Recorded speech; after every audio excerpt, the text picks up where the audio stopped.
Les saludo, muy queridos hermanos.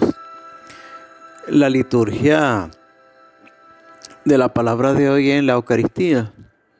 Vemos a Jesús cómo compara al reino de Dios con un granito de mostaza. El grano de mostaza es una semilla muy común en Palestina y de modo particular junto al lago de Galilea. Es conocida por su singular pequeñez. Les confieso que una vez pude apreciar lo que era un granito de mostaza en el conjunto de varios granitos de mostaza, porque ver simplemente uno, hay que hacer un esfuerzo visual para apreciar, si es que se puede llamar así, lo tan diminuto que es como semilla. Y Jesús usa esta imagen para expresar su esperanza de que los discípulos tengan, aunque sea un mínimo de fe. Si tuvieran fe como un granito de mostaza, dice el Señor.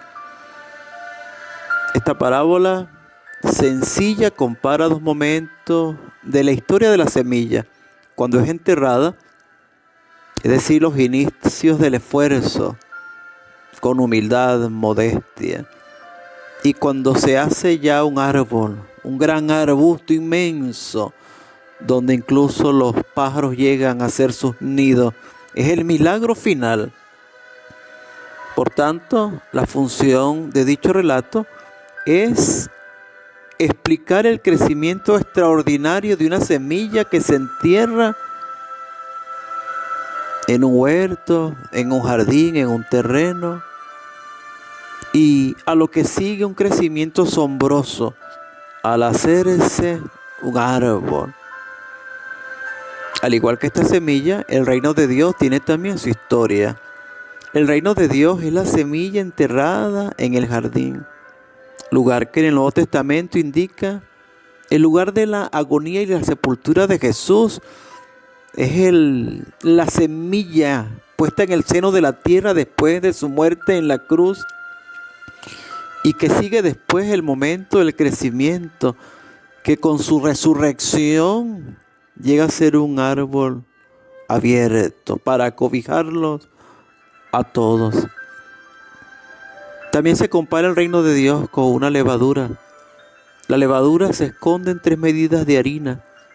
En la cultura hebrea, la levadura era considerada un factor de corrupción, hasta el punto que se eliminaba en las casas para no contaminar las fiestas de Pascua, que justamente empezaban las semanas de los panes ácimos. Él usó este elemento negativo para describir el reino de Dios. Era un motivo de perturbación, de escucha para los judíos, pero percibimos su fuerza convincente en los labios de Jesús, ya que es suficiente meter una pequeña cantidad de levadura en 3 medidas de harina para conseguir un volumen grande de masa. Jesús anuncia que esta levadura escondida o desaparecida en las 3 medidas de harina, después de un tiempo, en su reacción y proceso, hace crecer la masa.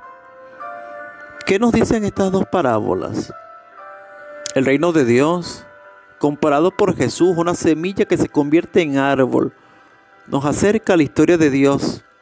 La historia de su palabra está presente, entre comillas, escondida en la historia humana, y va creciendo, incluso sin que sepamos cómo. La palabra de Jesús en el reino de Dios, que está en medio de nosotros, ya está creciendo, pero aún no se ha convertido en el árbol. Jesús y el Espíritu Santo están dando soporte a este crecimiento de la palabra. La imagen de la levadura completa ya lo que Jesús quiere decirnos a través de la semilla de mostaza. La levadura es el evangelio que actúa en el mundo, que lo transforma todo y a cada creyente.